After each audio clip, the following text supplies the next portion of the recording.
चलिए दोस्तों, मैं देवेश कुमार पाठक एस्ट्रोलॉजर आप सभी का अपने YouTube चैनल अल्टीमेट ज्योतिष गुरु में हृदय से अभिवादन करता हूं।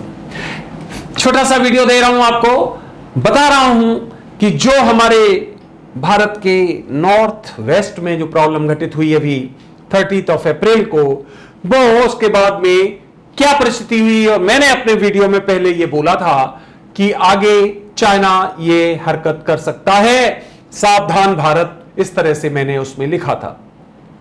उस समय कई लोगों के कमेंट्स आए थे कि अरे अब ऐसा नहीं हो सकता है, उसमें पता नहीं कोई ऐसा टनल शब्द का यूज कहां से था मुझे नहीं पता है, कुछ भी ऐसा हुआ होगा।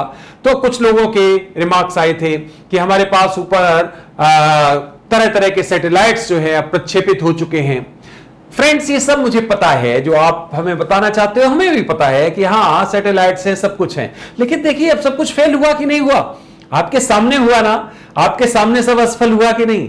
वो 5 किलोमीटर अंदर तक आ गए कि नहीं आ गए, उसके बाद 2 किलोमीटर बाहर चले गए। अभी भी किस चीज पे हो रही है चर्चा, इसी पे तो हो रही है कि पहले जो 30 अप्रैल से पहले की स्थिति थी उसको लाओ। इसका मतलब अभी वो हमारी जमीन में है, यही तो मैंने बताया था कि वहां से वो ट्रांसलेशन कर सकते हैं, अंदर आ सकते हैं। अगर ऐसा नहीं हुआ तो मीटिंग क्यों चल रही है, बताइए क्या मतलब है। इसका अर्थ यह हुआ कि ट्रांसलेशन हुआ था और काफी अंदर तक हुआ था, घुसपैठ हुई थी, रात को हुई थी, हम लोग ने नहीं समझ पाया, हमारे पास इतना फोर्स वहां पे नहीं था। दोबारा से हमने वहां पे रीऑर्गेनाइज किया और 2 किलोमीटर वो वापस चले गए। ये सब सत्य है। तो किसी भी चीज को लाइटली लेके और उस पर कमेंट्स दे देना बहुत आसान है कि कोई मुंह से कुछ बोले उसको काउंटर कर दो, सबसे आसान काम है। लेकिन ऐसा नहीं है, अगर कुछ बोला है तो निश्चित तौर पे उसमें कोई ना कोई तो दम होगी, कोई ताकत होगी। तो मैं केवल आपको यह बताना चाहता हूं कि in spite of the fact कि आपके सैटेलाइट्स थे और सब कुछ था, वही हुआ जो बोला गया था। नॉर्थ ईस्ट लद्दाख क्षेत्र वहीं से हुआ, कैसे हुआ, और वो सब तैयार हैं। ये भी सैटेलाइट से आ गया, उन्होंने वहां पे बनाया है अपना पूरा प्लेटफॉर्म, सब पता हो गया। अब आपको पता होना चाहिए, सब कुछ दिखा रहे हैं, अपना पूरा उन्होंने बना रखा है, पक्का उन्होंने इंतजाम कर लिया है। यही तो मैंने बताया था, उस समय नहीं पता था, उसके बाद में हो सकता है सरकार को पता रहा होगा, लेकिन हम लोगों को पता नहीं था, आपको भी नहीं, हमें भी नहीं। तो सैटेलाइट्स के थ्रू तो अब दिखा रहे हैं ना, अब ये सब बातें आई हैं सामने, पहले तो नहीं थी। तो मैं तो पहले ही बताया था कि देखो ऐसा ऐसा है, चाइना ये कर सकता है और वहां पे इस तरह के एस्टेब्लिशमेंट वहां पर स्थापित किए जा रहे हैं। तो मुझे किसी की आलोचना, मैं रेजोल्यूशन लिए बैठा हूं, मुझे करनी नहीं है। अगर आप लोग भी आलोचना करते हैं तो आपसे रिक्वेस्ट है कि उसको एक लेवल पे करिए प्लीज। लेवल ऐसा है कि अब ये छोटी चीजें आलोचना का नहीं हो सकता है कि हम आपको बता रहे हैं एलियंस के बारे में, आप कहो कि नहीं हम तो पिक्चरों में देखते थे और वैसा ही हमें लग रहा है, तो इसका मतलब क्या हुआ, बहुत हास्यास्पद हो जाता है। इसका मतलब आप अपनी योग्यता का परिचय दे रहे हो, पिक्चर देख के कोई क्या ये भविष्यवाणियां करेगा, ऐसी इतनी टिपिकल नहीं हो सकता है। और अगर कोई करता है भाई तो उसे मुबारक। अगर इस तरह कोई पिक्चर देख के या फिर सिंपल क्या व्हाट यू कॉल दैट फिल्में देख के और ये नकल करके अगर कोई भविष्यवाणियां करता है और उससे ही अगर अपना कहता है कि हाँ सब कुछ ठीक है, तो फिर ये तो उसको मुबारक। मैं ऐसा नहीं करता हूं, करना भी नहीं चाहिए। तो फ्रेंड्स, मैं आपको केवल इतना बता रहा हूं कि आपके जो भी रिमार्क्स रहे, नमन करता हूं मैं उनको भी, आलोचनाओं को भी, पर वो कम से कम इतना रखिए, उसका स्तर रखिए, है ना। हमारे मुंह से आप किसी की आलोचना सुनेंगे नहीं। मैंने पहले भी बताया था, मैंने आज तक किसी का वीडियो अनलाइक नहीं किया, डिसलाइक नहीं किया। क्यों?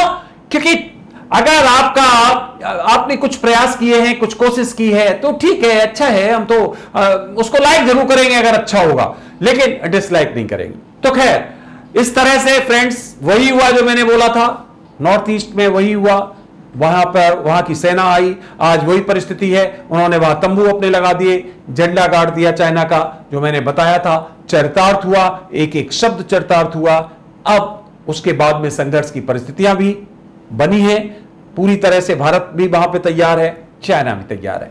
आपको फिर रिपीट करना चाहता हूं, मैं दोबारा रिपीट करना चाहता हूं। कई लोग डरे हुए हैं, कई लोगों के रिमार्क्स आते हैं कि कहीं ऐसा तो नहीं है कि चाइना हम पर कब्जा कर लेगा, कहीं हम हार तो नहीं जाएंगे। आपको सुनिश्चित कर रहा हूं, महादेव की कृपा है ईश्वर पे, महादेव की कृपा है इस हिंदुस्तान पे, बिल्कुल आप निश्चिंत रहिए। और भारत के पास वो हथियार हैं, हम हारने वाले नहीं हैं, हम हारेंगे नहीं, हम पराजित नहीं होंगे। ध्यान रखिए, युद्ध के लिए कुछ और भी चाहिए होता है, और वो चाहिए होता है जुझारूपन। हमारे सैनिक इतने जुझारू हैं, उनका मनोबल इतना हाई है कि दुनिया की कोई भी आर्मी, हमारी नेवी, हमारी एयरफोर्स के सामने टिकने वाली नहीं है। मैं आपको ये फैक्ट बता रहा हूं। 1962 में भी हमारे सैनिकों ने भूखे रह के युद्ध किया था, और फिर भी एक एक सैनिक ने 4-4 को पटक पटक के मारा था जब फंस गए थे ये लोग। आप देख लीजिए पीछे उठा के। तो ऐसा नहीं है, हमारे सैनिकों में उनका मनोबल बढ़ाओ। उन सैनिकों को हमें और ज्यादा मॉरली हाई रखना है। हमें हार के बारे में सोचना ही नहीं। हम किसी से युद्ध नहीं करेंगे, लेकिन जब कोई युद्ध करेगा तो हम उसे छोड़ेंगे नहीं। हम 1 अरब 35 करोड़ हैं, क्यों डरते हो? डरने की जरूरत नहीं है बिल्कुल भी। हथियार भी हमारे पास वो हथियार हैं। लोग कहते हैं कि बातों से नहीं युद्ध होते हैं, हथियारों से होते हैं। हाँ तो ठीक है, हथियार भी है ना हमारे पास, क्या प्रॉब्लम है? और भी हथियार हम काफी तेजी से इकट्ठे कर रहे हैं। अभी हमारा राफेल भी आ रहा है, हमारा S-400 भी आ रहा है। हमारे घर में बहुत अच्छे हथियार तैयार हो रहे हैं। अब जो होमोजेनियस है, जो हम अपने इंडिजीनियस जिसको कहते हो आप, तो इंडिजीनियस हम हथियार यहां पे बना रहे हैं अपने, जिसको देशी हथियार कहते हो। काफी अच्छे अच्छे हथियार हम बना रहे हैं। तो ये सब चीज चल रहा है निश्चित तौर पे, और आगे अभी भी हम कमजोर नहीं है। तो बिल्कुल निश्चिंत रहिए, बार बार परेशान मत होइए। हिंदुस्तान अब हारने वाला नहीं है। हिंदुस्तान पर कोई कब्जा करने की स्थिति में आज के दिन नहीं है, क्योंकि कूटनीतिक रूप से, सामर्थ्य की दृष्टि से हर तरह से हम आगे हैं और आगे रहेंगे। आगे मैं और वीडियो देने वाला हूं, बहुत ही महत्वपूर्ण। आपको आगे परिस्थितियां कैसे बदलने वाली है मैं दे चुका हूं आपको कि 2050 तक भारत जो है प्राइम जगह पर होगा। तो और मैं आगे आपको बताने वाला हूं। तो ये वीडियो आपने देखा, उसके लिए बहुत बहुत धन्यवाद। केवल यही पर्पस था हमारा इस वीडियो में आपको बताने का कि जो बोला वो हुआ। हमारे साथ धोखा किया चाइना ने, यही धोखा, ये धोखेबाज है। पहले भी इसने यही धोखा इसी तरह से किया था। और युद्ध तो वैसे ऐसे ही चाल और छल कपट से ही लड़े जाते हैं, ये भी बात है। लेकिन हिंदुस्तान ऐसा नहीं करता है। हिंदुस्तान ने किसी की जमीन को नहीं कब्जाया। फिर भी अगर युद्ध होता है तो अब निश्चित तौर पे हमें तैयार रहना है। और हमारी जमीन अगर कोई कब्जाएगा तो हमें उसका प्रतिशोध तो करना पड़ेगा ना, उसका रिटेलिएशन तो करना पड़ेगा, जो हिंदुस्तान ने किया, बहुत अच्छी तरह से किया। आज दुनिया को दिखा दिया कि नहीं, हिंदुस्तान कंसिस्टेंटली खड़ा हुआ है अपनी जगह पर। तो दोस्तों बिल्कुल फिक्र मत करिए, चिंता मत करिए।